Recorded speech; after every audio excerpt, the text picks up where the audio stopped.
Juan Cruz Ávila, CEO de Grupo América. En el 85 no existían los derechos de nada. En Canal 9 iba Blockbuster, alquilaba Terminator 1 y lo ponía al aire y hacía 60 puntos de rating. Entramos a América, compramos, había $300 millones de torta publicitaria. Al otro año, en el 2002, había 30 millones. No.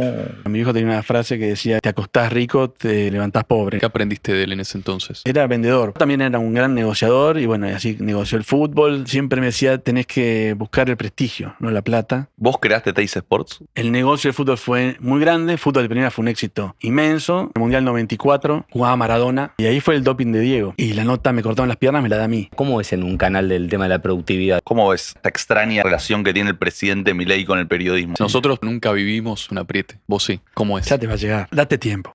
No, dejalo por ahí. Dualde se había puesto muy duro con el tema de la licencia. Fue una pesadilla y ahí fue mi debut con el poder. Yo soy un argentino clásico. Tuve éxito y también dejé de tenerlo. Ustedes saben quién es Joe Rogan. Es un solo podcast que sale 2 veces por semana. Si vos buscás en Gemini, te van a decir que Joe Rogan es más relevante que la CNN. Nosotros vivimos la vida concentrados. Sean respetuosos, nadie te va a regalar nada, que si tu objetivo es la plata te va a ir muy mal, por más que la ganes, que el objetivo debe ser tratar de ser el mejor en el rubro que intenten ser. La Fábrica Podcast. Creando valor. Este capítulo es presentado por Zotic, soluciones de almacenamiento presentes en cada historia. También nos acompañan Social Lunch, donde se come bien, se trabaja mejor. Juan Cruz Ávila, CEO de Grupo América, bienvenido a La Fábrica Podcast. Muchas gracias por venir. ¿Cómo estás? Bueno, muchas gracias a ustedes por invitarme y la verdad que está buenísimo estar acá.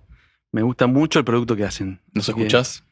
vi bastante. Vi por YouTube, más que por Spotify o el clásico podcast. Y vi algunas muy buenas notas de gente que conozco y quiero, así que me gustó. Golazo. ¿Qué es Grupo América? Bueno, el Grupo América hoy tiene la licencia de América Televisión, tiene A24, canal de noticias, tiene Radio La Red, un canal en Junín, y la verdad, es un generador de contenido, hoy por hoy. Y es para mí el medio más importante, más grande hoy de generación de contenido, broadcasting, digamos. Obviamente el Grupo Clarín como algo también muy fuerte, que ellos tienen Canal 13, TN, etcétera. Pero estamos ahí y la verdad que muy contento ahora de esta etapa.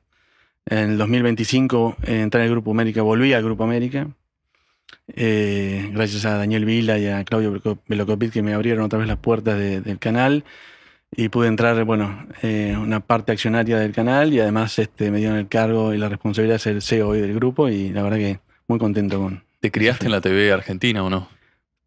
Sí, ¿Con tu padre? Nací en la tele. ¿Naciste en la tele? Nací en la tele. Yo nací en el 71, en el 85, después la dictadura, la televisión empezó a generar contenido. Y parte de ese contenido fue el fútbol. Y mi viejo, en ese momento, compró en el 85 los derechos de fútbol y los pasaba en TV Pública. Lo que es hoy TV Pública, Canal 7, ATC, no sé cómo se llama. ¿Pero tu viejo ya se dedicaba a la televisión y compró eso como algo complementario o venía otro palo totalmente? No, mi viejo siempre se dedicó a la publicidad, vendía publicidad. Tenía una compañía Vía Pública. Viste los carteles que están en la calle y que en ese momento era un negocio muy, muy redituable. Y como estaba en el mundo de la publicidad y vendiendo publicidad, pensá que en el 85 no existían los derechos de nada. Romay en Canal 9 iba a Blockbuster, alquilaba Terminator 1 y lo ponía al aire y hacía 60 puntos de rating. Sin comprar los derechos de autora. Entonces era todo un desconcierto porque era todo nuevo. Y bueno, en esa desprolijidad que había, mi viejo, mirando cómo hacían los norteamericanos, compra los derechos del fútbol y hace fútbol de primera, que nace en el 85. Yo ahí tenía 14 años.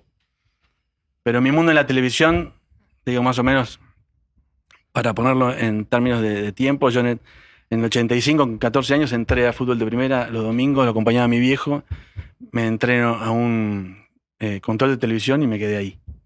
Pero lo dijiste como muy rápido. Fútbol de primera es, para los que somos futboleros, es la meca histórica de los programas. O sea, pienso en fútbol de primera y me emociona. Sí, tuvo un proceso, ¿no? Tuvo un proceso imagino. de evolución de producto, Pero, como todos los productos. ¿Qué es comprar los derechos de fútbol, digamos? ¿A quién se los compró? ¿Cómo fue eso? La AFA era el tenedor del dueño del derecho. La AFA tiene un sistema, aún hoy, que todos los clubes ceden sus derechos a la AFA comercializa los derechos por todos los equipos en Entonces, vos tenés que negociar con el presidente de AFA, que además tiene su comisión, lo que sea, pero bueno, en este caso, mi viejo le compra los derechos a Grondona, negocia los derechos con AFA y compra los derechos a un precio muy bajo, porque no había por qué comprarlos, pues ya los transmitía sin tener derechos la gente, o Canal 7. Y entonces, ahí, bueno, compra los derechos de fútbol primera y ahí yo, desde el 84, que tenía 14 años, hasta el 2001, viví toda mi etapa esa en el fútbol.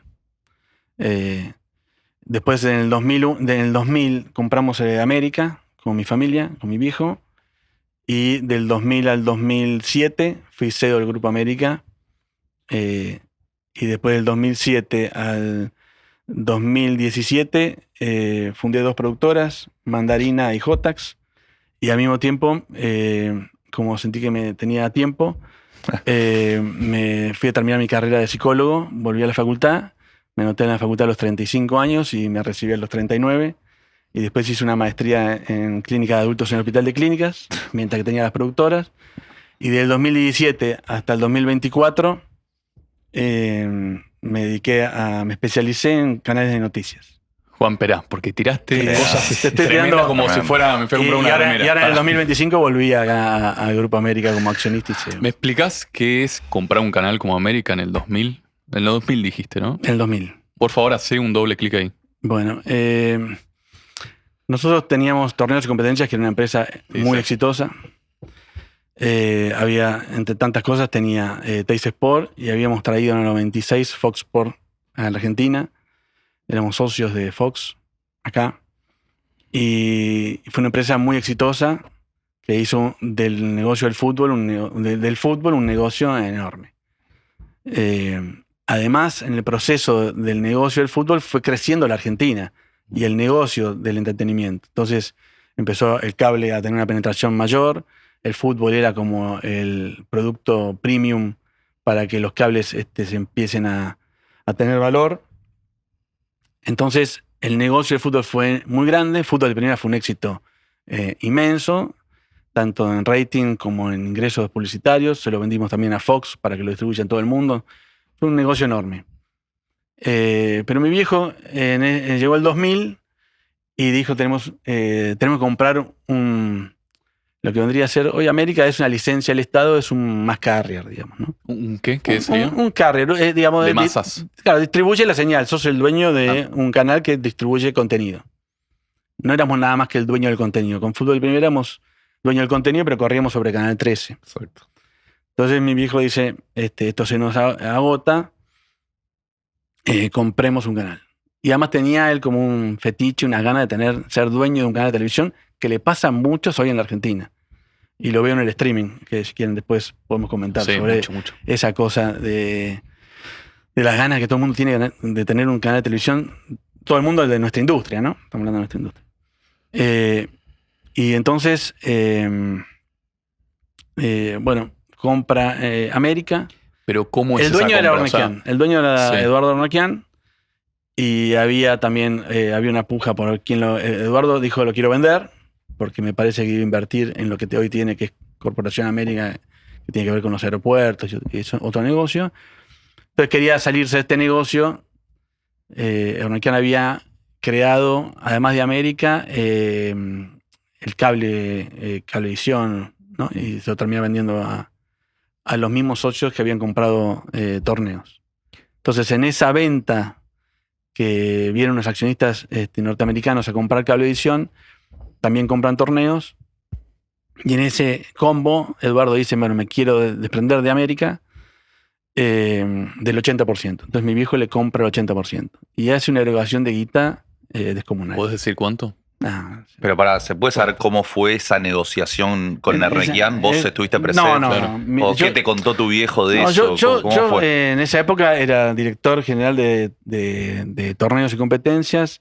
La verdad que me había ido muy bien creativamente. Creo que el fútbol de primera fue un producto premium. Sí. Y hemos, en toda esa etapa, bueno, además de fútbol de primera, yo diseñé con un grupo de gente los móviles que están hoy, aún hoy que vos ves el partido, son diseños nuestros de aquella época. Entonces, la verdad que nos había ido muy bien. Y yo me dediqué siempre al contenido, a generar contenido. Yo, si me preguntas qué soy de base, ni SEO, ni empresario en medio, yo soy un productor de televisión que genera contenido. Eso es, digamos, mi definición, o por lo menos como yo me siento cómodo siempre. ¿Cuál es esa definición verdadera de generador de contenido comparada a la de hoy? Viste, cualquiera dice, yo hago videos en Instagram, soy generador de contenido. Bueno, son generadores de contenido, sí. Por ahí yo soy el generador premium, para decirlo de una manera humilde. Pero, y ustedes también, digamos.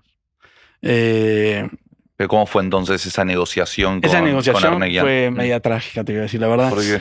Porque mi viejo estaba con muchas ganas de comprar, Eduardo con algunas ganas de vender, y me parece que aprovechó como empresario, que es las ganas de mi viejo de comprar, y hizo una erogación de guita enorme, que estaba bien.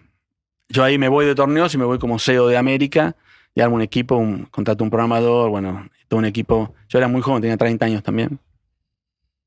Y bueno, y fue ahí cuando cambio de rubro. Yo venía del rubro del fútbol, con toda la dinámica que tiene el fútbol, pero era entretenimiento puro fútbol. Cuando voy a América, me encuentro que tengo periodistas de espectáculo, pero también de noticias, y entra la política, y entra el noticiero, y estaba la nata, y bueno.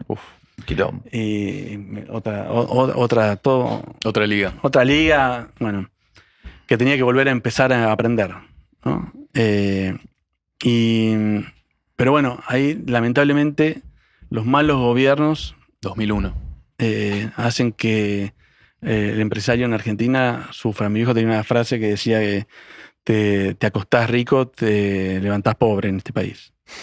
Entonces, bueno, eso nos pasó en el 2001 con el mal gobierno de la Rúa y su entorno. Hice una crisis fenomenal en este país, donde sufrieron todos, no solamente nuestra industria. Y bueno, y ahí concursamos en la compañía. O sea, vos venías de tener un éxito tremendo en el fútbol, hacen una apuesta fenomenal como familia, y al poco tiempo viene el 2001 que terminan con un concurso de la empresa. Y ahí primero, ¿qué te pasó familiarmente? Y después, ¿cómo encaraste ese proceso desde el punto de vista profesional, ¿no? Te agrego eso. ¿Cómo es esa semana después del concurso? No, es trágico. La pasás muy mal. Además, éramos una licencia del Estado, y el gobierno de turno, por los periodistas que teníamos, también te decía, te saco la licencia porque estás concursado. Bueno, ella sabido de la Rúa, entraba el gobierno de Duhalde. La verdad que fue muy complicado, muy complicado. No éramos los únicos que habíamos entrado en concurso, como toda la industria había sido golpeada por eso, y otras industrias también. Entonces, bueno, ahí negociar con cada acreedor fue difícil, porque muchos de esos eran amigos míos. Y bueno, todos entendieron porque la crisis era enorme. Nosotros entramos a América, compramos, había $300 millones de torta publicitaria, y después de la crisis del diciembre del 2001, al otro año, en el 2002, había 30 millones. No, boludo. ¿Y cuánto debían? No, debíamos. Para concursarnos. ¿Y cómo se negociaba? ¿Y cómo negociaste con los...? Pues hay abogados, hay gente hay un sistema, y la verdad que yo trabajé ahí 2 años para levantar el concurso, y una de las cosas mejores que me pasaron también de toda esta desgracia es que, bueno, levanté un concurso, me lo puse muy al hombro, y bueno, lo pudimos... ¿Tu viejo se arrepintió? No, me parece que él... Pensá que la historia de mi viejo es, digamos, es distinta. Vino de Paraguay, de muy chico, en el último tren que vino de Paraguay, terminó ese tren de llegar y después no hubo más tren de Paraguay de Asunción a Buenos Aires. Mi abuela era empleada doméstica y nació en la pobreza, digamos, muy dura, y además era emigrante, era paraguayo, viste que hay el argentino más el porteño con el paraguayo, viste, tiene esta cosa media dura. Y bueno, la luchó y llegó a ser un empresario exitoso, que se sentaba en todas las mesas y todo el mundo quería estar con él. Tenía un carisma muy especial, era un emprendedor, y se jugó una ficha all-in que salió mal, producto de... O sea, para mí no evaluó bien el contexto político para hacer la inversión que hizo, porque lo que salió mal fue que el país quebró. Si hubiésemos tenido un gobierno estable, quizás todavía no hubiésemos vendido nunca. Así que, bueno, eso fue un poco. ¿Qué te enseña un padre como él que consiguió de la nada, consiguió todo en un contexto tan malo, que encima no lo había elegido él, como bien vos dijiste? ¿Qué aprendiste de él en ese entonces? ¿Te hablabas con él mucho? Sí, me hablaba mucho. Yo trabajaba con él, o para él, digamos. Toda la etapa de torneos, que tuvimos mucho éxito. Lo bueno que él era un empresario, un emprendedor, pero era vendedor, vendía publicidad. Si hubiese estado acá y los conoce a todos ustedes, les consigue mañana 200 palos. O sea, ¿entendés? No sé cómo hacía, pero lo hacía. O sea, él vendía publicidad, te lo vendía, o sea. Y como era vendedor, también era un gran negociador, y bueno, y así negoció el fútbol, hizo foco en el fútbol, en el deporte, y le dio al fútbol un montón de cosas positivas, porque gracias a mi viejo también tuvo un socio muy bueno que se llama Luis Nofal, que también falleció lamentablemente. Juntos los dos tenían un vínculo, además era espectacular, y ellos dos hicieron del fútbol un negocio enorme donde los clubes ganaron mucha plata, todo el mundo ganó mucha plata y pudimos comprar mejores jugadores y mejores estadios, se televisaba de manera, competíamos con todo el mundo a nivel de la forma que televisábamos el fútbol. Pero cuando fuimos a América y pasa todo esto, bueno, en esa etapa mi viejo, te decía, un empresario, un vendedor, un negociador. Se enfrentan las malas. Pero no hacía televisión, no era productor de televisión. Claro. No era un generador de contenido, no.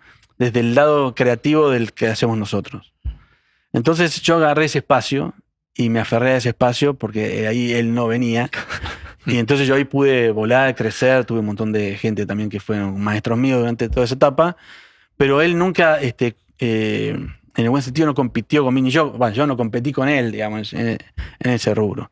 Tampoco me pasé nunca al otro lado, ¿no? Se complementaban. De negocio. Entonces, sí, fue... Ahora, cuando fuimos a América, con toda esta crisis, la verdad la pasamos todos muy mal. Y cuando levantamos el concurso, ahí entró Vila y Manzano como socios. Y bueno, entonces en todo ese proceso, una de las cosas que yo aprendí de mi viejo y que él me fue enseñando fue que tenía que trabajar todo el día. Entonces yo trabajé desde los 14 años que estaba en un canal de televisión, que iba todos los domingos hasta los 18 a aprender de cómo se hacía la tele. Desde esa época hasta el 2007, hasta el Mundial del 2006 de Alemania, yo trabajé todos los días de mi vida, todo el día. Me tomaba vacaciones 10 días, porque yo quería demostrarle a él, me imagino, y a todos los demás, que yo podía, que sabía hacer lo que estaba haciendo y que me merecía el cargo más allá de ser el hijo de alguien. Eso te iba a preguntar, ¿cómo te pesaba eso? Porque vos eras hijo de alguien muy conocido, alguien muy exitoso, y por otro lado te complementabas, tratabas de no competir, pero ¿cómo era esa relación? Fue buena, porque aprendí un montón de él, y como te decía, él no se metía mucho en lo artístico. Pero bueno, te decía, en el 2006, cuando fue al Mundial, ahí ya vendimos América, estábamos en el proceso de venderlo a América, y nos fuimos juntos, mi viejo y yo, pasamos un mes en Alemania y en toda Europa, porque habíamos partido, fue el primer mes que me tomé vacaciones en mi vida entero. ¿En serio? Sí, en el 2006. Tenía 35 años. Y ahí charlando, me dice, quiero vender, me quiero ir de esto, ya no aguanto más. Y yo le dije, bueno, yo voy a armar una productora y voy a volver a estudiar. Porque yo me parecía que tenía una asignatura pendiente que no había podido terminar mi carrera. ¿Qué porcentaje tenían ahí de la empresa? Y ahí teníamos ya 60. Y en ese mes con tu viejo en Alemania, se hablaba, son dos personas muy laburadoras, se hablaba solo de trabajo, se cagaban de risa también. Digamos, ¿cómo fue compartir un mes con tu viejo en Europa? Fue el mejor viaje que hicimos y la pasamos muy bien. Pues estábamos muy de espectadores. Pensá que yo, todos los mundiales, hasta el día de hoy, hasta este mundial también, yo siempre fui a trabajar al mundial. Nunca vi el único mundial que lo vi de espectador, de hincha, fue ese en 2006. Y la verdad que recorrimos toda Europa en auto, o sea, fue un gran viaje, pero era como un viaje de cierre, ¿no? Porque después de ese viaje y de esa decisión de vender América y de yo emprender en una productora nueva y ponerme a estudiar, ahí dejamos de trabajar juntos. Juan, con respeto te pregunto, ¿por qué si venían de la nada, si tu viejo vino de la nada y consiguió un éxito económico que mucha gente busca, ¿por qué no existía la palabra vacaciones en tu familia? ¿Por qué estabas tan preso del laburo? Siento que me apasiona trabajar. Y yo... la dinámica del fútbol también, por el schedule que tiene el fútbol, en el verano está el Mundial Sub-20, está el fútbol de verano, y nosotros en ese proceso, en esa década del 90 al 2000, estamos inventando todo. O sea, cuando yo empecé en el fútbol se televisaba con 3 cámaras. 3 cámaras. 3 cámaras, nada más. El mejor partido. El otro era una cámara sola que llegaba al tape y después lo editabas. Y en ese proceso, en todos esos años, fuimos, con la tecnología que iba llegando, fuimos desarrollando todo un modelo nuevo de forma de mostrar el fútbol. Me apasionaba el trabajo. No la guita. No. La plata, yo fui clase media desde que nací, porque mi viejo le fue muy bien.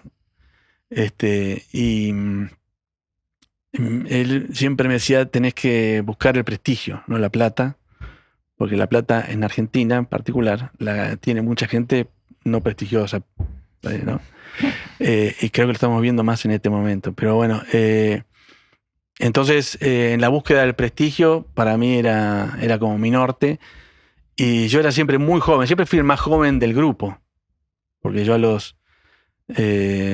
el 90 empiezo como productor de torneos y empecé del lugar más bajo de que puedes empezar, de asistente de producción. Y hice toda la escuela de la tele.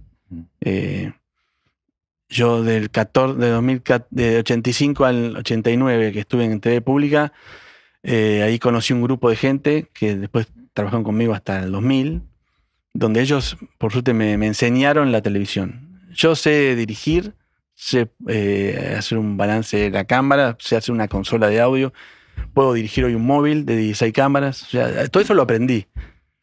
Y me leía los manuales antes que todo, llegaba un manual de edición, me lo leía, yo sabía cómo se editaba.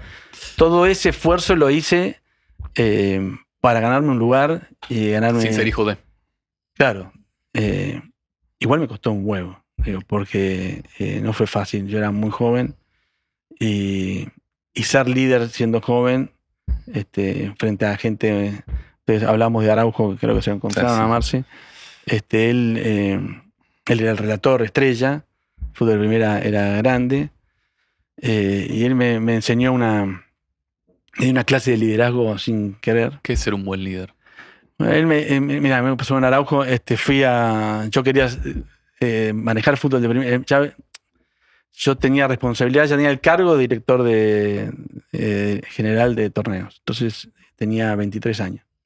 Y quería decirle a Araujo que los tiempos del fútbol de primera ahora los decía yo. No él y Paenza y Macaya.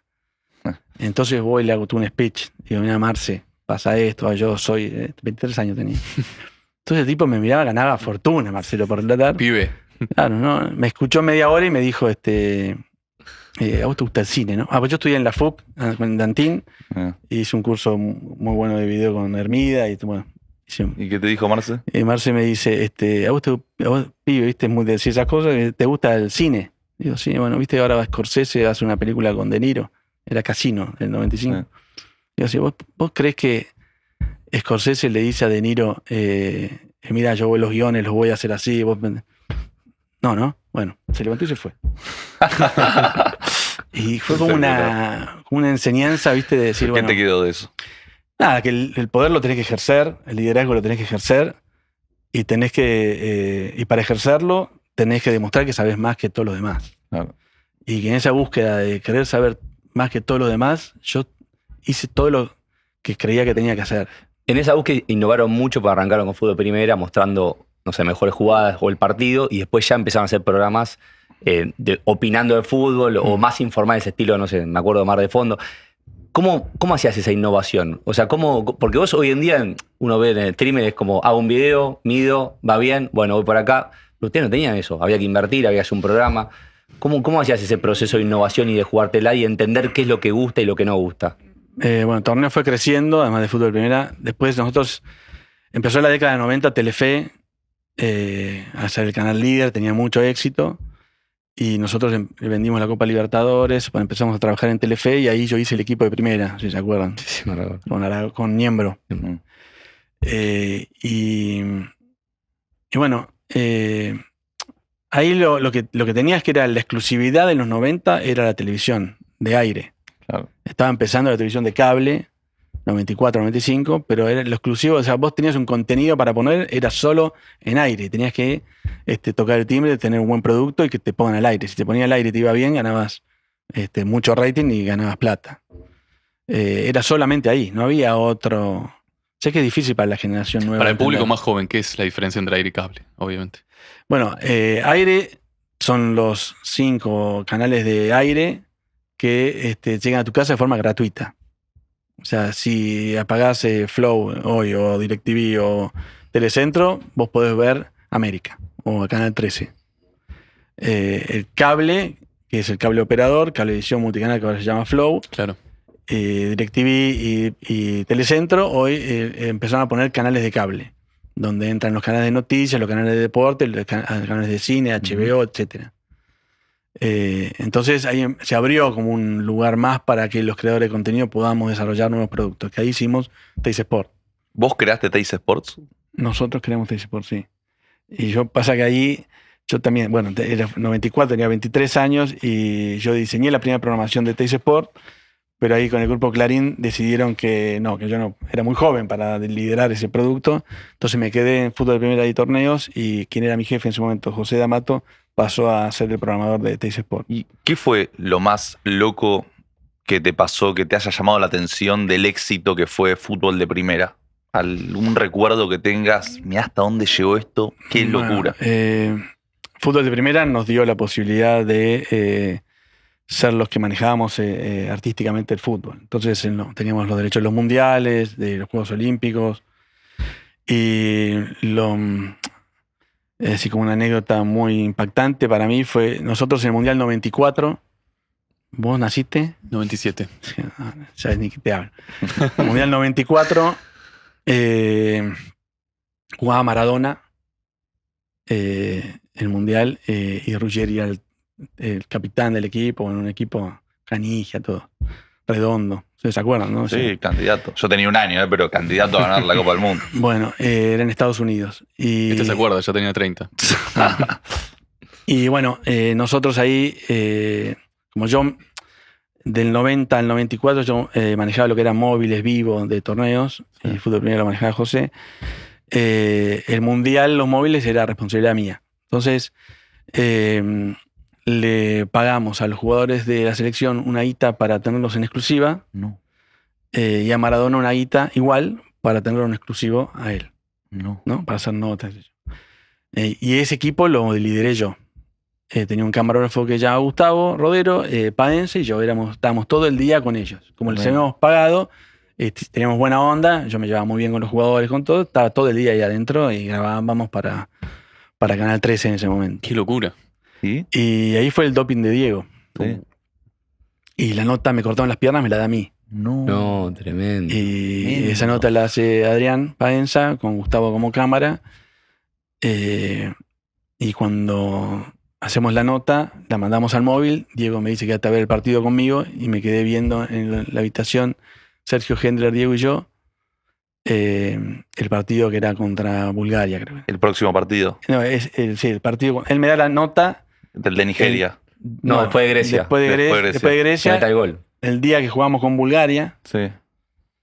Después jugamos con Rumania y quedamos afuera, pero el día que jugamos con Bulgaria, ese día me da la nota, esa nota la damos, se va al cassette era por cassette, imagínate, una que ahora hoy te lo mandás por WhatsApp. Bueno, va al cassette al móvil y sale en el móvil mientras que estaban cantando el himno la nota de me cortaban la pierna de Diego. Ahí te Pará, diste cuenta pará, de la pará, historia, que era un tenemos momento mucho. histórico. Ahí te diste cuenta esto es una nota No histórica. me di cuenta porque yo No te diste cuenta. no, estaba todo el día con Diego.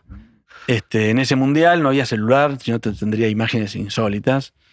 Yo a Diego lo iba a buscar todos los días a la concentración y lo llevaba a un gimnasio y entrenaba paralelamente a lo que entrenaba en el predio que había alquilado AFA, entrenaba con nosotros.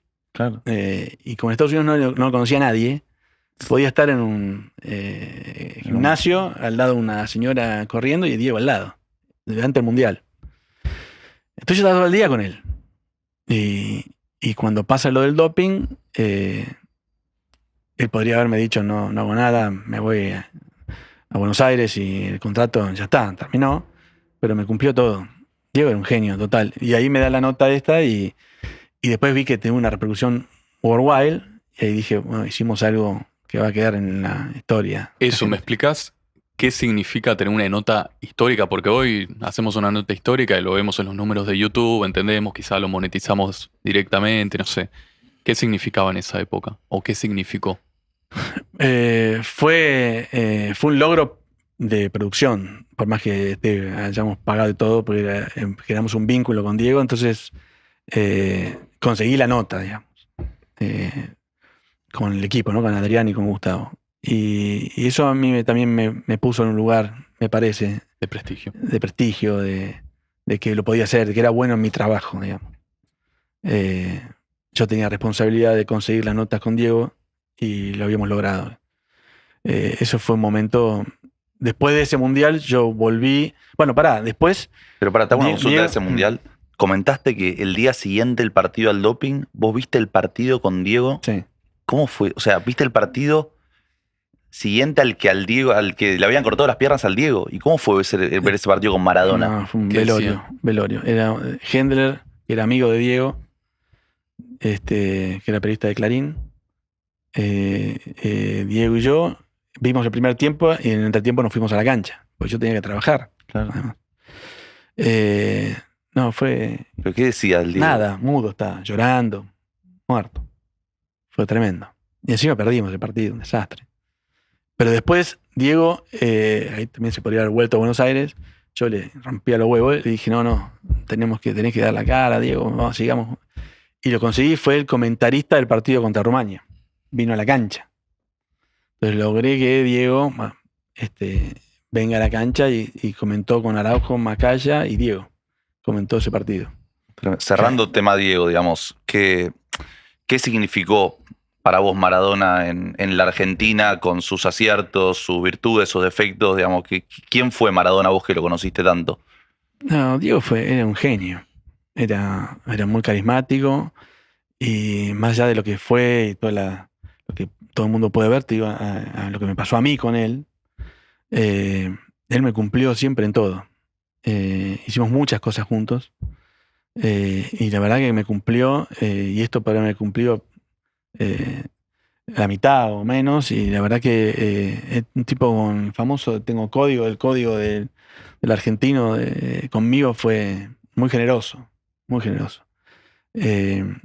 Y bueno, ese fue un momento para mí artístico que me puso para mí en otro lugar. Yo después de ahí volví y tomé el control de fútbol de primera porque justo nací a Texas, por lo que conté.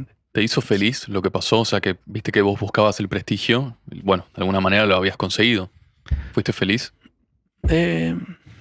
No, ser feliz es una palabra complicada. ¿Qué es? Eh, no sé, la verdad. Me parece que tiene que ver más con las cosas más familiares, más personales. El trabajo es un trabajo. No, si vivís buscando la felicidad en el trabajo, me parece que te va a ir mal. Me gusta más. Yo ahora estoy en una etapa increíble de mi vida, tengo una familia hermosa, tengo una hija de 25 años que se recibió de médica, tengo un hijo de 8 y uno de 6, me casé con mi mujer ahora en diciembre. Eso es la felicidad. ¿El poder atenta contra la felicidad? No. El poder político molesta un poco, pero más ese periodismo, pero no, la felicidad son dos cosas que van paralelas para mí. Tu vida privada, tus logros como persona, como individuo. Me parece que eso es lo más importante. Eso es la búsqueda de la felicidad. Eso es ser vos. El trabajo, tener éxito en términos, las métricas del éxito de la televisión en este caso, que van mezcladas para mí con la rentabilidad, que es otro debate también para darlo, van muy lejos de lo que es la felicidad. ¿Está muerta o está viva la tele? No, la tele es el único medio que podés monetizar bien tu contenido. ¿El único medio? Sí. ¿Por qué? Hoy. Bueno, el único medio no, es el medio ¿Más rentable? más rentable hoy para monetizar tu contenido. ¿Por qué? Porque sigue teniendo el 40% de la torta publicitaria, porque somos menos los que competimos por esa torta publicitaria, porque sigue siendo relevante, porque sigue dando conversación, porque sigue siendo prestigiosa y porque genera marcas donde la gente confía. Y me parece que en tanto vos tengas un producto donde tengas rating cuantitativo, cualitativo y sea relevante tu medio, adaptado a la nueva realidad, que es un mercado que disminuyó muchísimo de los 90 a esta parte, si tenés adecuados tus costos y tenés todo lo que te dije anteriormente, puedes hacer que sea un negocio muy rentable, porque la televisión sigue corriendo sobre estos cable operadores donde vos podés poner un corte publicitario, podés vender PNT, y además, vos fíjate que la televisión tradicional, como la llaman, hay dos, canales de aire, canales de cable. Los canales de aire son los canales que tienen licencia, los canales de cable son los canales de noticias y los canales de deporte. Ahí quedó reducida la televisión. Todo lo demás murió. Que había canales de cocina, canales de nicho, esos se fueron para otras plataformas. Pero todos estos canales siguen siendo rentables, en tanto los costos de cada dueño de medios lo haga rentable. Medio como lo que dijo Pergolini, pero para el mundo del streaming. Pergolini dijo que los canales de streaming, la gran mayoría iban a morir y iban a quedar algunos. ¿Estás diciendo lo mismo? No.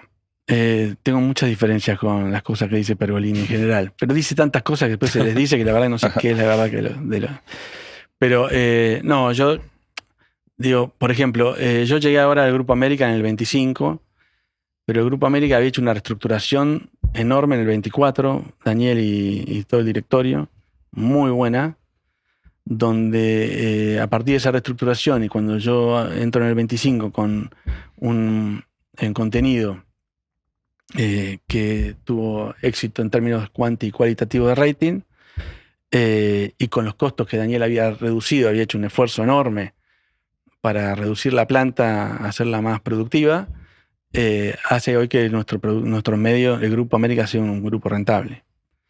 Creo que hay otros canales, no conozco bien sus números, pero si se quedaron con la estructura de los 90, con la torta publicitaria que hay hoy, y van a tener problemas. O sea, mucha estructura, decís vos. Sí, porque antes, del 90 al 2016, la televisión fue cayendo en la exclusividad del medio tradicional. Pero de 2016 a esta parte, el avance de la tecnología hizo que la inversión publicitaria se vaya moviendo más todavía. Entonces, tenés que adaptar tu negocio a la nueva realidad, al nuevo. Por ejemplo, los canales abiertos eran muy fuertes en ficción y en big shows. Y esa ficción, ese big show, ahora se fue al directo al consumidor, a Netflix, Disney Plus, etc. Claro. Y entonces, si vos hoy no estás viendo esos productos en la televisión abierta, porque no puedes defender el costo. Claro. De producción. Entonces, me parece que, bueno, nosotros, además, lo bueno que tiene el Grupo América, que nosotros no fuimos cambiando la identidad de los canales, porque siempre fueron canales de breaking news o de entretenimiento, de breaking news, de entretenimiento, de espectáculo y periodístico. Entonces, manteniendo nuestra identidad y acotando los costos a la nueva realidad y teniendo el rating como para ir a buscar el anunciante, la verdad que ese es nuestro camino y estamos muy bien. Y cuando hablas de en el momento hiciste una alusión a las métricas y a la rentabilidad. Estás hablando de los bots, vos decís que hay muchos canales, por ejemplo, de streaming que por ahí facturan mucho, pero que las métricas no son las que dicen ser. ¿Facturan mucho qué? Digamos que sacan rentabilidad de métricas que no son ciertas. No, a mí me parece que ustedes tienen un gran producto. Y si lo van pensando bien, van a tener una gran empresa. Me parece que el camino es este. Cuando ustedes me digan, me llamas un día y me vas a decir, che, no sé, nos ocurrió una idea buenísima. Vamos a hacer un canal de 6 de la mañana a 9 de la noche, la fábrica podcast, ahí te digo, te va a ir muy mal.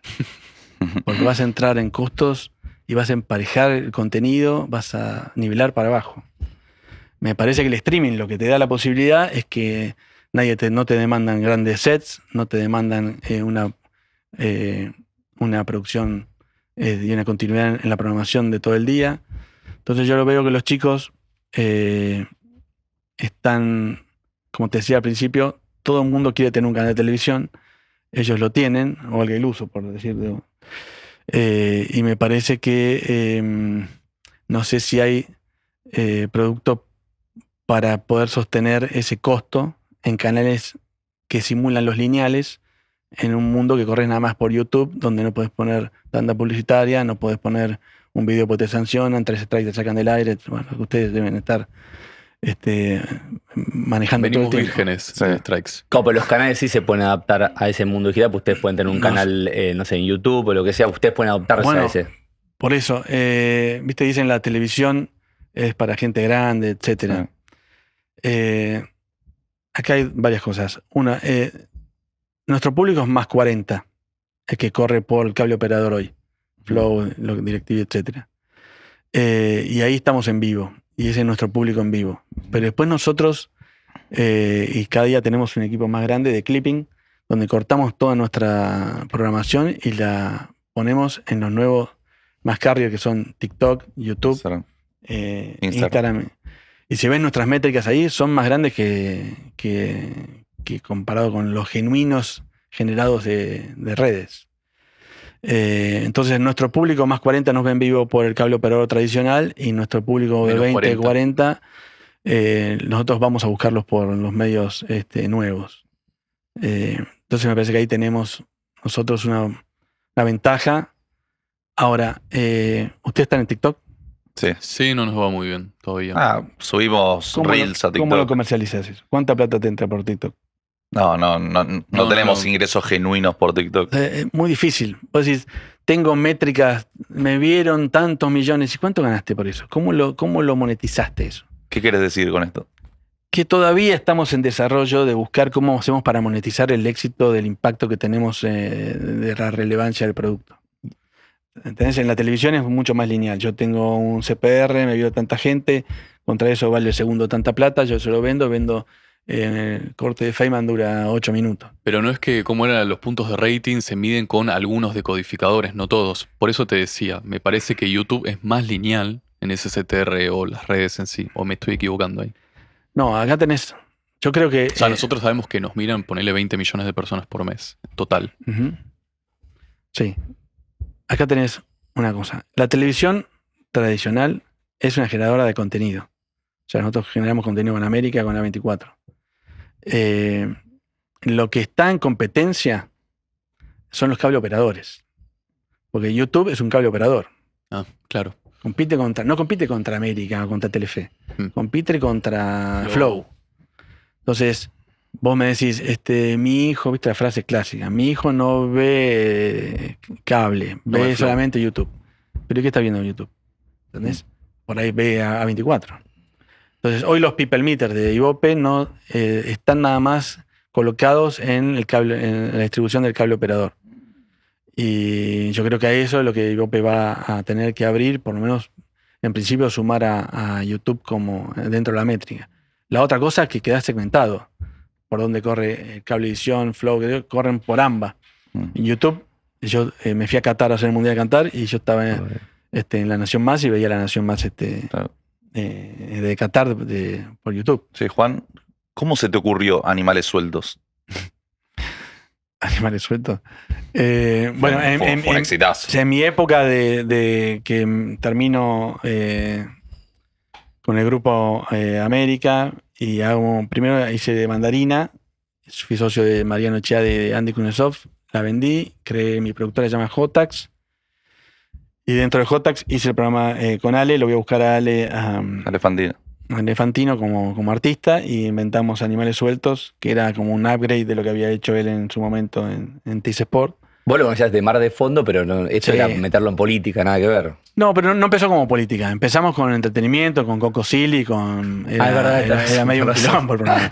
Ahí me das el pie justo para mis amigos del macro que dicen, Sí. ¿sentiste en ese momento que nadie daba 2 mangos por tu idea y aún así la rompiste? Cero. No, cero, no, ni dos, Sí, cero.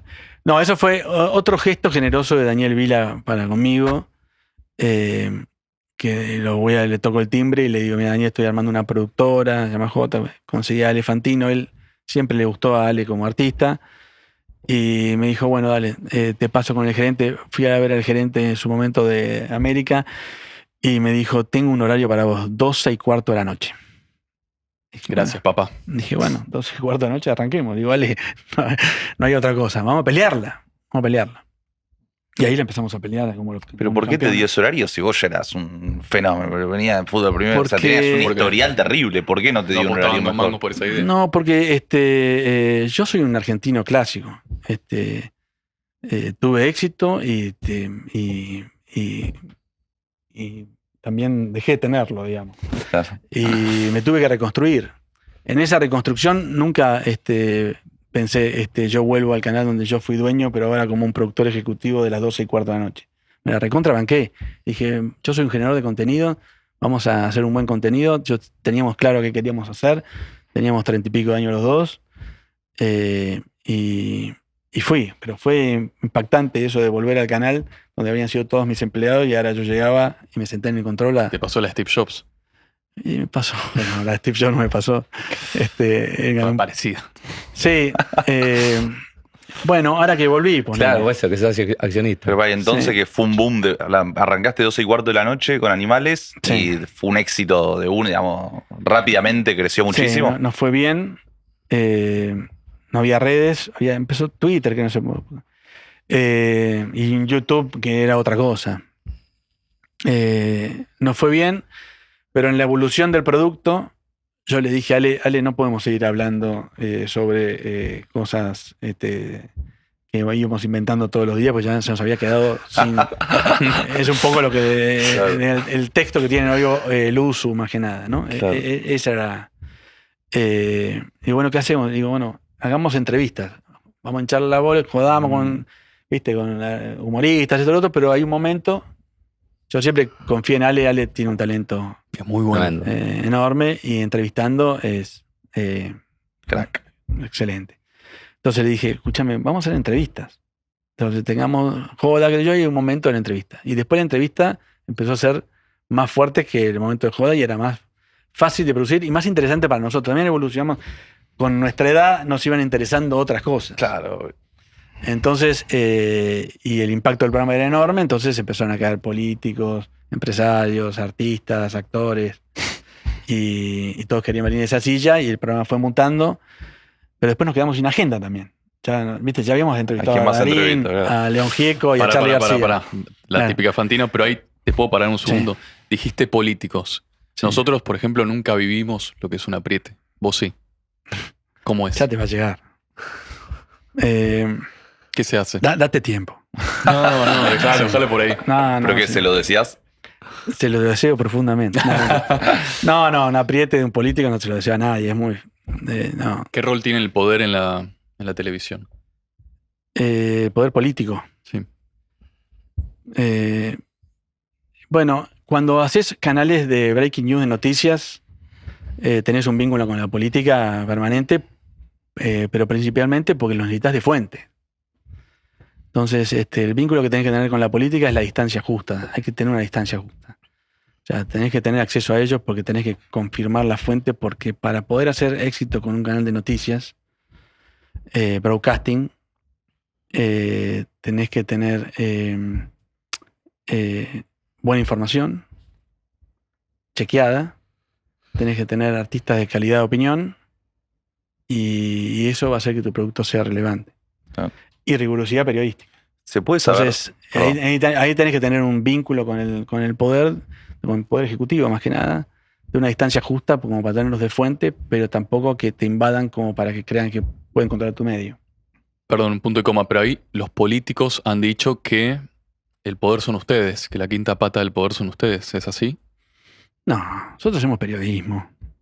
La palabra poder tampoco es como la felicidad, es como el éxito. Son palabras que no las termino de encasillar en algo, en una respuesta lineal. Es como ser normal, ¿no? Yo soy psicólogo y siempre había un debate en el hospital donde en los ateneos decían, bueno, ese paciente es normal. Entonces ahí se armó un lío porque ¿qué es ser normal? Bueno, pero más allá de eso, el poder entra en esa categoría media difícil de definir.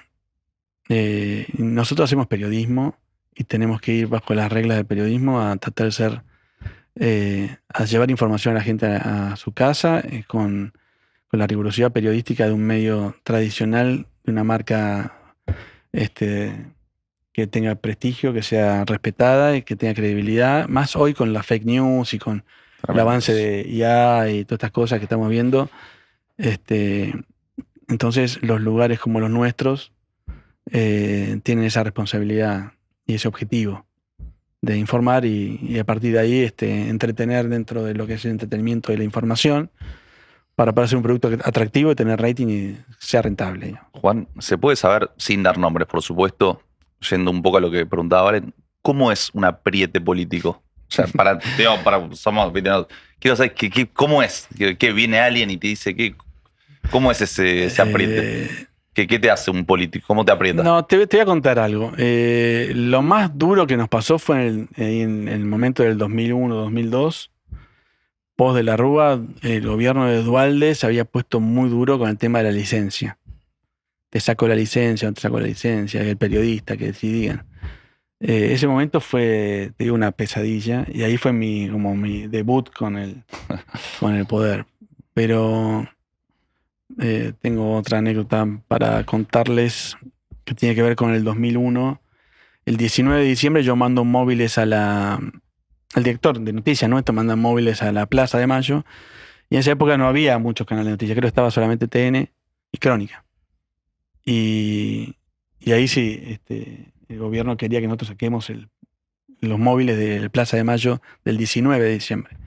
Querían que te vayas. Pero ¿cómo es? Va y dice, ¿se pueden retirar del móvil? ¿Cómo? Llama a alguien, el jefe, el secretario de medios, lo que sea, a mi viejo Anofal en su momento. ¿Qué les dice? Y me decían, el gobierno está como loco, quiere que saque los móviles de la Plaza de Mayo porque si vos lo dejás, Canal 13 va a estar forzado a ir y lo de Crónica está forzado a ir, etc. Entonces sacá los móviles. Y le dije, no voy a sacar los móviles de ahí porque es un quilombo. Bueno, discusión, que yo... Al otro día fue el 20 de diciembre del 2001 que fue que voló todo por el aire. ¿Pero lo sacaron los móviles? No. ¿Y no les pasó nada? Y se fue justo el gobierno también. Y bueno, vivís, vos tenés que Elegir. No, tenés que hacer lo que estás convencido que tenés que hacer, que es informar y bancártela. Y bancártela. Uh-huh. Y bancártela. Y cuando tienes un canal que tenés mucho conductor que son distintos, de ideologías distintas y demás, y por lo que decís no hay como una línea editorial tan marcada, sino es un poco más, digamos, general. ¿Cómo es esa selección? ¿Querés que haya diversidad o cómo es ese proceso de...? No, bueno, A24 es un canal bastante homogéneo en términos de... Vos editorializás a partir del periodista que contratás, no después. Entonces, si yo contrato a Feynman, ya sé lo que contraté. La línea de él, por su historia, por su track record, digamos. Si contrataba a Jorge Lanata, que lo tenía en América, yo sabía lo que era Jorge. Yo, por suerte, trabajé con los mejores periodistas. Hay mucha gente que se te va acercando en la vida de la televisión. Algunos quieren enseñarte y otros vos aprendés porque los estás observando, ¿no? A mí me pasó eso con Lanata en su momento, que la editorial él del 2001 la escribió en mi oficina y yo vi el proceso de él, la famosa que estaba, la escribió al lado mío y me iba explicando por qué estaba escribiendo lo que escribía de la editorial que después contó al aire. Día D, ¿no era? No. Después de hora. De Estradas Noticias. Y el otro gran maestro, el mejor de todos, es Daniel Haddad, que tuve la suerte Vino. Sí, lo vi. Tuve la suerte que trabajamos 2 años juntos, o yo aprendí de él, porque lo tenía, yo era CEO del canal, y él empezó en el 2001, en febrero del 2001, después de hora, y estuvo en el 2002, 2 años. Y bueno, con Daniel aprendí, yo no entendía mucho de noticias políticas, yo venía del fútbol, y en el medio de eso me agarró septiembre, las Torres Gemelas, bueno, y de la Rúa y todo eso lo atravesé y lo viví al lado de estos dos monstruos uno era Jorge y otro es Daniel. Y la verdad que aprendí un montón de ellos. Pero creo que Después de Horas fue el mejor programa que yo programé en todo mi ciclo de 2000 al 2007. No, capaz es una pregunta personal, pero dijiste que que trabajaste con los mejores periodistas. ¿Qué es ser un buen periodista? Nosotros no lo somos. O sea, yo ando madera, no somos periodistas, claro, no lo somos, por eso te pregunto. Periodista político es el que tiene buena información, que además tiene un gran poder de análisis, que es riguroso periodísticamente, que además en la televisión lo tenés que saber contar. Y, por ejemplo, volviendo a Daniel, pasa que vos sos un niño, pero si ves esos programas, él era además de el conductor, era el productor general de su programa. Todo el formato, cómo presentaba la noticia, cómo te lo iba contando, cómo iba pausando, cómo le iba dando lugar a Feynman o a Laje para que puedan contar y decir, todo eso era una genialidad. Y además con una rigurosidad periodística enorme. Entonces, esos tipos podían decir cosas fuertes porque tenían la información correcta. Nunca se comieron una fake news o un dato que no era el... bueno, la verdad que fue... ¿Y por qué, digamos, después del éxito que tuviste con Fantino y lo bien que te escucho hablar de él, por qué terminó, si es que terminó mal la relación, porque uno lo escucha a él hablar, ¿viste? Yo no tengo nada que ver con Cruz Ávila. No, con Ale. Trabajaron espectacular. ¿Cómo terminó? Hicimos 2 éxitos enormes. Uno fue Animales Sueltos y otro fue Joe del Fútbol. Programón. Más de esta época. De esta época. Y ahí sí que nos divertimos con Ale porque decíamos cualquier cosa. Cualquier cosa siempre con lo mismo, ¿no? Nunca dijimos una fake news, digamos. Jugábamos al fleje, era muy entretenido, Ale en su mejor versión. Yo disfruté mucho de esos 2 programas que hicimos. Pero como todo, evolucionamos para lugares distintos y yo sentía que quería dedicarme a canales de noticias de 24 horas. Sentía que la televisión iba perdiendo esto de que no iba a producir más ficción, no iba a producir más entretenimiento de big shows, porque la torta se iba achicando, y lo que iba a sobrevivir, lo que está sobreviviendo y sigue siendo extremadamente relevante y rentable, son los canales de noticias, acá y en todo el mundo. Entonces sentía que había un lugar para irme para ese lugar. Entonces, bueno, dejé Animales Sueltos, yo de fútbol, y evolucioné para mí como generador de contenidos en especializarme en canales de noticias. Y por eso dejamos de trabajar juntos. Pero no es que tienen mala relación hoy, No, ni no. todo lo contrario. Sí, no, yo tengo. Perfecto. Me llama mucho la atención que seas un empresario y psicólogo. Sí. Momentos de mierda difíciles como un concurso, nada, simplemente momentos duros o aprietes que capaz te llevaban a un ataque de pánico. ¿Cómo lo manejas? ¿Qué hay que hacer? Como psicólogo, ¿quieres que te conteste? Sí. Y psicólogo empresario. No, bueno, mira, yo, la psicología, yo me fui al hospital de clínicas y atendí pacientes varios años. Entonces, para mí la psicología tiene un encuadre, por ponerlo en términos más también clínicos, especial, y la dejo en ese lugar. No meto la psicología dentro del empresario o menos del generador de contenido. Me parece que son, por lo menos en mí, caminos paralelos, que no me hago el psicólogo dentro de la empresa.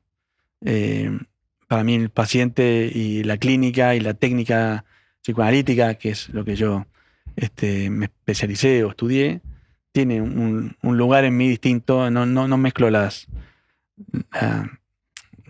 profesiones. Eso. No te dio herramientas, digamos, no te dio herramientas que puedes utilizar, digamos. No me dio herramientas no digo, yo esto lo logré porque como soy psicólogo logré rating, no, eso no. Pero en el hospital estamos entrenados para detectar patologías cuando las vemos, a ver, déjame ver, no. Pero sí, eso te pasa, cuando estás frente a una situación que ves una patología o algo, te suenan las alarmas internas. Hablando de eso, ¿cómo ves esta extraña relación que tiene el presidente Milei con el periodismo, hablando de patología, digamos que ensobrado? Patología. No, bueno, pues uno lo escucha, ¿viste? Ya te van a llamar. Jugoso, Ya te van a jugoso. llamar. Uno lo escucha y viste como que ahora con Novarecio, y nada, tiene una relación muy extraña con el periodismo. ¿Cómo la analizas vos? Como te decía, el vínculo con el poder y el poder ejecutivo, hay que tener la distancia justa. A mí me parece que el presidente está dando una lucha por arreglar este país en términos económicos. Él es un economista, y yo celebro que ojalá que la Argentina vuelva a tener métricas de inflación como la de Perú, Paraguay, Uruguay. Me parece que ese es el objetivo que debe estar persiguiendo, o está persiguiendo Milei permanentemente, y creo que eso lo da en ese camino. Ahora la reforma laboral que se hizo, bueno, está tratando de hacer reformas para que este país vuelva a ser un país más estable. Uh-huh. Si vos haces un plan de negocio hoy de la fábrica de acá a 5 años, te va a costar. Entonces eso, como empresario, la verdad que no. En estos últimos años fue una montaña rusa muy difícil. Ojalá que a Milei le vaya bien, que la economía se reactive y podamos tener, en tanto la economía crezca y el país esté mejor económicamente, las empresas van a invertir más en marketing, y ahí vamos, lo primero que es la publicidad. No, pero cuando habla así del periodismo, ¿es más para la tribuna para vos? O sea, no lo tomás en serio vos. No, en serio tomo todo lo que diga el presidente. Estamos atentos a todo lo que el presidente pueda llegar a decir, pero no me parece algo como para hacerle foco y digamos, tener que plantear una crítica a eso. Y desde el punto de vista empresarial, yendo a lo económico, ¿qué es lo que te consideras que tiene que ser urgente para arreglar? Digamos, ¿qué punto consideras urgente que tenemos que arreglar? Y me parece que la reforma laboral esta que están planteando está bien, y después, bueno, obviamente que se puede reactivar la economía y que la inflación baje, ¿no? Pero bueno, yo creo que no es un proceso de un día para el otro, y creo que vamos en camino a eso, o eso espero yo. ¿Y cómo haces el tema nos pasa a nosotros en estas empresas que uno tiene mucho foco en la productividad? ¿Cómo es en un canal del tema de la productividad? Digamos, ¿hay incorporación de inteligencia artificial, incorporación de, no sé, de maquinaria? ¿Cómo?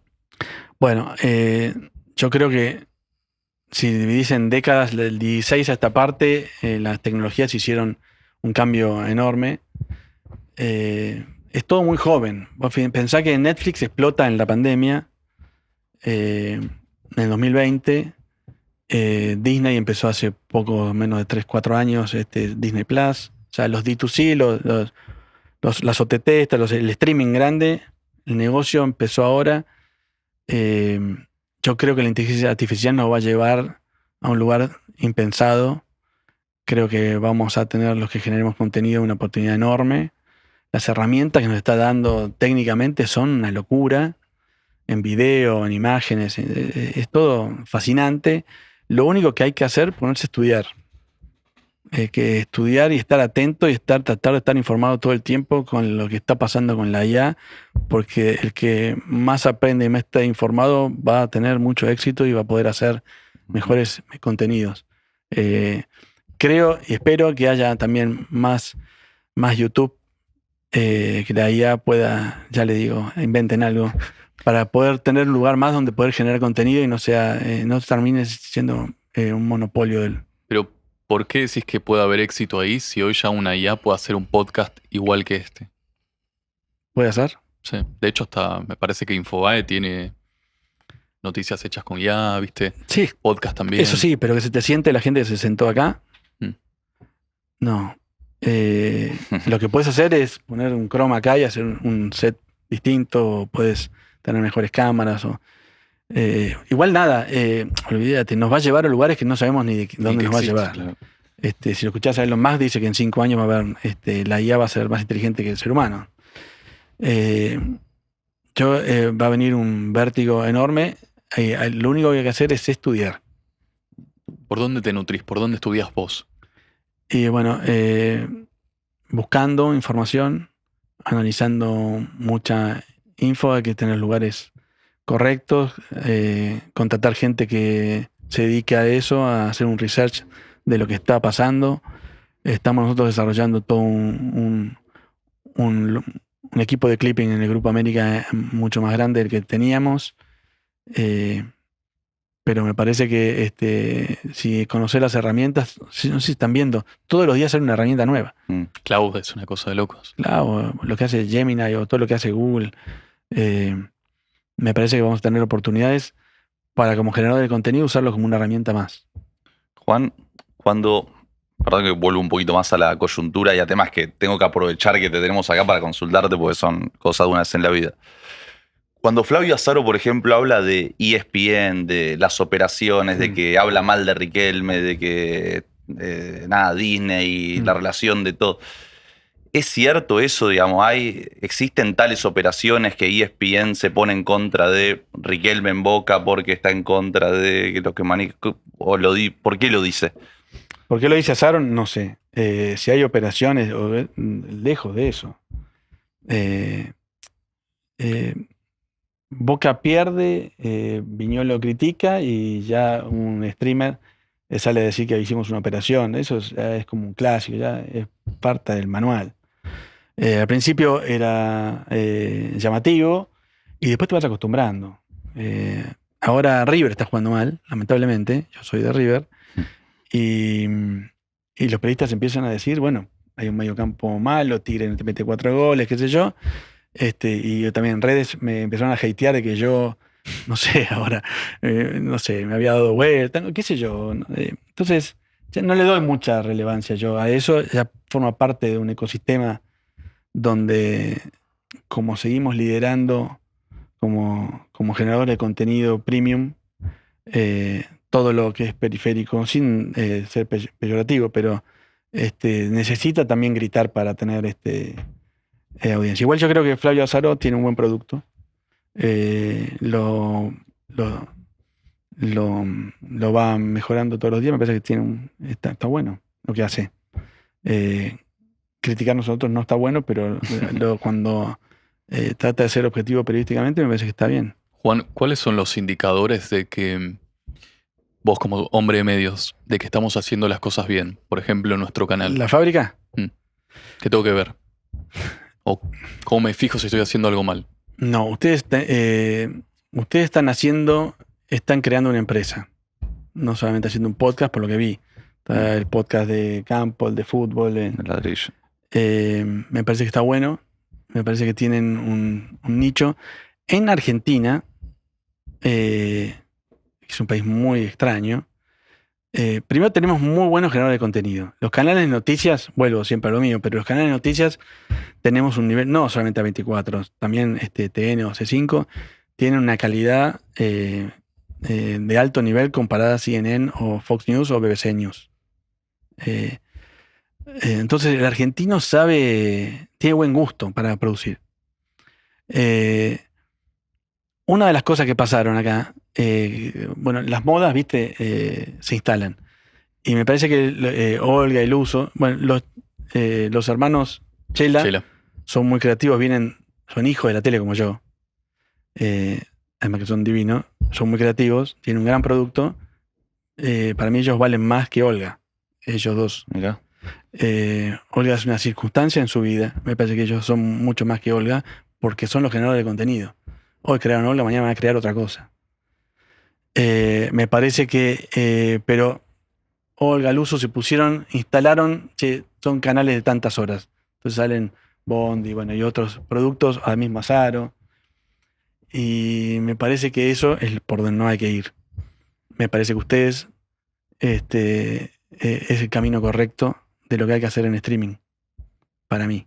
O sea, ¿vos no ves sustentable en el tiempo a canales como Olga y Alusu? Ustedes saben quién es Joe Rogan. Sí.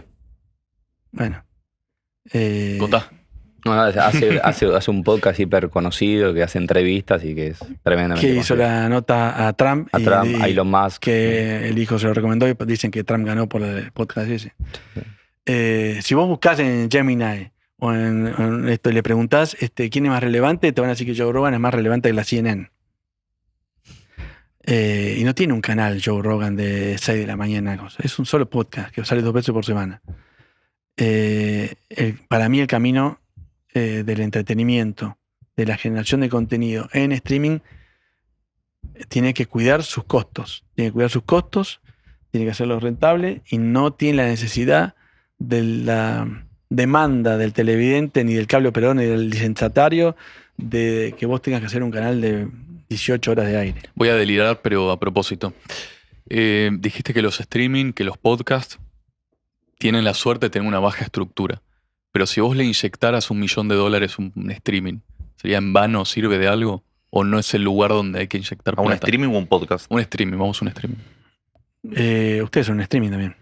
Me parece no, un podcast. Streaming es en vivo. ¿Sí? No. No. Si le inyectás $1 millón para que pueda seguir produciendo. No sé. Yo creo que ustedes le están dando valor a su compañía y me parece que vas a generar. Podés invertir y empezar a salir del estudio, ir a buscar notas a todo el mundo. Podés.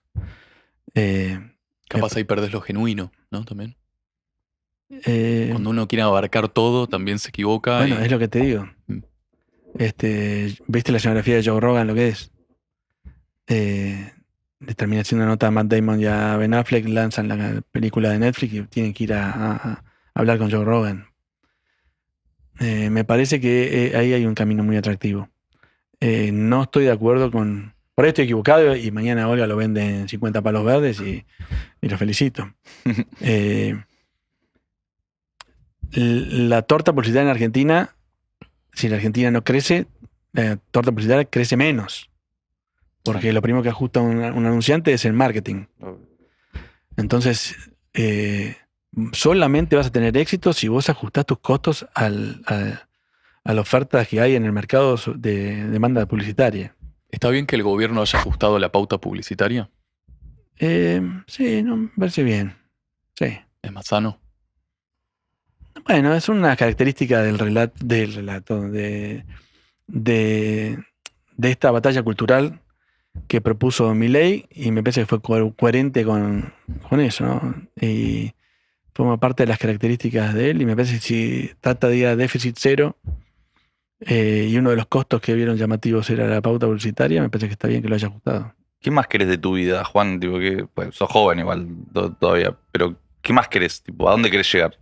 ¿Seguís teniendo mucha ambición? Me parece que la tecnología nueva nos va a dar oportunidades donde me quiero embarcar para ir por ahí. Nos va a abrir puertas inimaginables para los generadores de contenidos y me parece que se viene un desafío espectacular en los próximos 5 años que nos va a volar la cabeza. Y para generar contenido tenés que continuamente inspirarte, improvisar también muchas veces. ¿Tenés algún referente, hablaste de Joe Rogan, pero tenés algún referente en el exterior que continuamente seguís y que te gusta lo que hacen? O acá. O acá incluso. No, bueno, acá vuelvo con Daniel. Lo que hizo PAN regionalmente con Infobae es una cosa, solamente un emprendedor como él puede lograr eso, pero él nos mostró un camino. Que un argentino puede armar un medio, el medio más leído habla hispana. Entonces, me parece que el otro día estaba viendo una nota del fundador de Rappi, colombiano, y también decía como un colombiano no podía armar una empresa worldwide. Bueno, creo que el desafío es, mi primer desafío es que crezca el Grupo América. Que cada vez sea más exitoso, que tenga más vistas, que se adapte a las nuevas tecnologías, que sea rentable, cuidar los productos que estamos haciendo. Estamos muy contentos con lo que hacemos. Pero también, paralelamente, poder dejarme llevar por las nuevas tecnologías que nos van a llevar a lugares con desafíos más panregionales. Porque, por ejemplo, en YouTube, lo que te decía, vos pones un programa en YouTube y lo ves en todo el mundo. Nosotros estamos... Los generadores de contenido de tantos años, de la década del 90, armábamos algo que salía en Flow, sale en Flow, que es lo ven en AMBA. O sea, ¿entendés? Te quedas trabado ahí. Hoy esta tecnología que te está dando YouTube te dice, bueno, lo pueden ver en todo el mundo. Me parece eso. ¿Sos adicto al trabajo? Lamentablemente. ¿Y cómo? Hace rato, ¿te acuerdas que no te habías de vacaciones? No, pero hasta en el 2007, después de ese viaje, el 2006... Del 2007 al 2017, yo me dediqué a estudiar, hice una maestría en el hospital de clínicas, bueno, me dediqué a otras cosas, conocí a mi mujer en el hospital de clínicas, que es psicóloga también, y armamos esta hermosa familia, qué sé yo, y ahí me dedico más vuelvo al canal de noticias tradicional, y ahí yo volví a la locura. Yo laburo todo el día, todos los días. Hoy, ahora. Sí, ¿De qué hora a qué hora laburas? No, todo el día. Pero ¿a qué hora te levantás? A 7 de la mañana. Chicos van al colegio, ahí ya está el AGE al aire, está por empezar PAME, qué sé yo, vas chequeando, hablando con los productores. Obviamente, para poder trabajar todo el día tenés que tener equipos que laburen a tu ritmo y entiendan tu ritmo y entiendan la vocación que vos tenés de que los productos salgan al aire y sean perfectos. Perfectos. No, por lo menos no, el error, tratar de llevarlo a error cero, ¿no? Clave armar un equipo de gente que tenga las ganas de laburar con vos, no para vos, sino para el producto que juntos pensamos. ¿Cómo haces para no tener errores? A mí ellos me joden con que armo protocolos hasta para ir al baño. Eso. ¿Protocolo? Y sí. Vamos. ¿Armás mucho protocolo? Sí, todo el tiempo. O sea, todo tiene que tener una lógica, un sentido. O sea, no hay un corte en los canales de A24 en América que esté puesto porque tiró a alguien porque quiso. Entra y 35, no y 34, 35. No entra a tu horario. Yo estoy acá sentado ahora y sé lo que está pasando en los canales que manejo. Sé si están en el corte o no, en este momento. ¿Sí? Sí. Qué locura. Y el gran desafío que tengo como empresario a veces es el armado de estos equipos. ¿Tenés algunos principios básicos en este armado de equipos, en general la cultura dentro de la empresa? ¿Hay algo que podrías aconsejar a otro empresario? Ahí tiene que ver con la experiencia de tantos años que trabajé y conocí gente. Poder hacer buenas entrevistas de trabajo es para mí también de mis cualidades, poder armar buenos equipos y entrevistar bien a la gente y sentir el feeling de que de este equipo. ¿Tenés alguna pregunta en la entrevista así clave o por un lado que vayas o tenés algún esquema? Sí, todas. ¿Contar alguna o...? No, te voy a contar una. Si no te van a poner. No, no voy a contar una anécdota, pero muy graciosa, pero se van a reír mis amigos. Es ilegal. Yo necesitaba un abogado, ¿no? Para mi estructura. Entonces, un papi del colegio, Diego, un genio, me lo conozco en el verano. Entonces dije, yo necesitaba un abogado joven, más del día a día, y que sea inteligente, obviamente, y honesto, y era un papi del colegio, entonces me pasé todo el verano entrevistándolo, sin que se dé cuenta. Fue todo enero. Y ahora es mi abogado, yo lo quiero un montón y labura con nosotros. ¿Qué le preguntaba? ¿Qué le iba Lo preguntando? ibas entrevistando. Le ibas tanteando. Sí. Sin que se dé cuenta. Ya le conté esta anécdota, él lo sabe.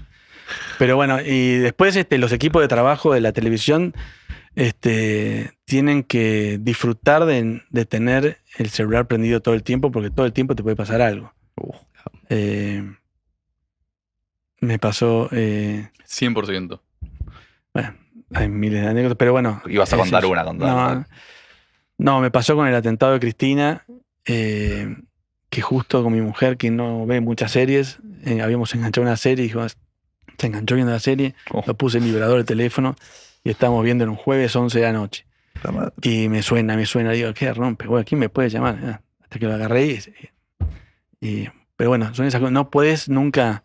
Después cuando conocí a mis suegros, por primera vez, vamos a la casa a comer en un sábado. Digo, ¿qué me puede pasar un sábado? Llego el sábado a conocer a mis suegros por primera vez, vamos a la casa. Cuando estoy por entrar, me avisan que se murió de la sota, con un accidente de auto. Entonces subo a la casa de mi suegro y digo, hola, ¿qué tal? Hola. Digo, ¿tiene una tele? Sí, tengo que prender la tele, un sillón, sillón, teléfono, y llevé a todo el mundo al canal y íbamos viendo las fuentes y no sabíamos cómo se había muerto, si era un accidente, si era un atentado, lo que sea. Y tu familia te tiene que bancar. Y ahí le dije, un médico casi. Hagan asado y mientras vean, soy esto, qué sé yo. ¿Tus hijos qué onda? ¿Ya están acostumbrados? La más grande, sí, porque también me vio estudiando la carrera de psicólogo y me vio en el hospital. Yo me ponía a guardapolvo, atendía pacientes de las 7 de la mañana hasta las 2 de la tarde. A las 2 de la tarde me iba a Jotax y ahí estaba con Ale y compañía. Entonces ella vivió medio de ese mundo toda esa década. Pero los chicos, sí, sin dar nombres, porque no, pero estábamos yendo a Disney el año pasado y yo tenía el auto en CarPlay y bueno, me empieza a llamar gente, políticos, gente. Entonces ellos van viendo, papá, te está llamando. No te puedes enchufar nunca. Es así. Manejar un medio de breaking news no te deja otra que estar. ¿Y haces algo para, no sé, digamos, en términos de, no sé, yoga, gimnasia? O sea, ¿cómo te cuidas a vos? No, bueno, ahora este año dije, porque siempre yo voy a Punta del Este y voy y vengo. Pero este año dije, no, voy del 22 de diciembre a fin de enero, no voy a volver a Buenos Aires. Voy a trabajar de allá, pero no voy a volver. ¿Y qué pasó que volví? Me explotó la apéndice. Me explotó el apéndice y tuve que volver. Te había explotado el WhatsApp. Me explotó el apéndice y tuve que volver. O sea, mi cuerpo me dijo, no, vos no podés estar acá. Andá a estresarte, volví a Buenos Aires. ¿Y te cuesta delegar? No. Delegar es un ejercicio que hago todo el tiempo. Con control. Delegar con control. Pero sí, delegás, tenés que tener confianza en tu equipo. Para que también elegís buenos profesionales, delegás con confianza y además necesitas que no estar encima y cuando cometemos un error o generamos un error en otro que te puede llamar y decir esto no estuvo bien lo que dijo tal periodista, bueno, bancarla, me parece que hay que tener un respeto por tu equipo. Y como líder, ¿encontrás similitudes con tu viejo? ¿Encontrás muchas diferencias? No, él yo heredé un montón de cosas de él, menos el carisma, lamentablemente. Era muy carismático, muy vendedor, pero sí por la vocación del trabajo, por el respeto al dinero, por el valor que le das a la plata, por el valor que le das a la amistad. Me dejó lleno de valores que no era que me decía, no es que se sentaba y decía, mira, te voy a contar los valores. Era todo de aprendizaje mirándolo, que me parece... ese también es un método que... O yo, por lo menos, quedé muy seteado a todo el tiempo estar observando a alguien para aprender. Y de él aprendí todo, bueno, su historia de vida, ¿no? Me enseñó a darle valor a todo. Nosotros, como familia llegamos a tener mucha plata y la perdimos también. Entonces, como yo tampoco nunca le di el valor, nunca la plata era mi core, era mi norte, no la sufrí tanto, pero ahora que estoy más grande, tengo 3 hijos, miro para atrás y digo, no, que nada, que por ahí podríamos haberla administrado mejor. Juan, a mí no me gustaría que sea esta una nota más, ¿viste? Y nada, qué sé yo, me parece sacrificaste mucho tiempo de tu vida al laburo. Entonces te pido que le dediques este minuto a tus hijos y les des un consejo de vida. ¿En qué se tienen que focalizar de la vida para vos? Bueno, primero los voy a nombrar porque así se ve. Malena es mi hija más grande, que es médica. Facundo tiene 8 años y Lucas tiene 6. No, yo quiero de Male que yo fui un padre muy presente. Yo en toda su vida yo trabajé como padre. O sea, y creo que le dediqué todo el tiempo que pude y me parece que el resultado mejor es la calidad de persona que es. Es una mujer impresionante y estoy muy orgulloso de ella. O sea, yo creo que ella ya pasó lo que yo le pueda ya enseñar, ya lo aprendió y lo está demostrando con su día a día y su vida y es un ejemplo para sus hermanos. Y mis hijos son divinos, son 2 genios totales, 2 de River, por supuesto. Y no, quiero que sean felices, que yo siempre les digo algo medio que no sé si está bueno que les digo, concentrados. Nosotros vivimos la vida concentrados. Y que sean respetuosos, que le den valor al esfuerzo, que nadie te va a regalar nada, que la plata no es relevante, que si tu objetivo es la plata te va a ir muy mal, por más que la ganes, que el objetivo de ellos debe ser tratar de ser el mejor en el rubro que ellos intenten ser y que siempre estén unidos. Gracias, Vamos. Juan. Aplausos. Un aplauso. Gracias por venir.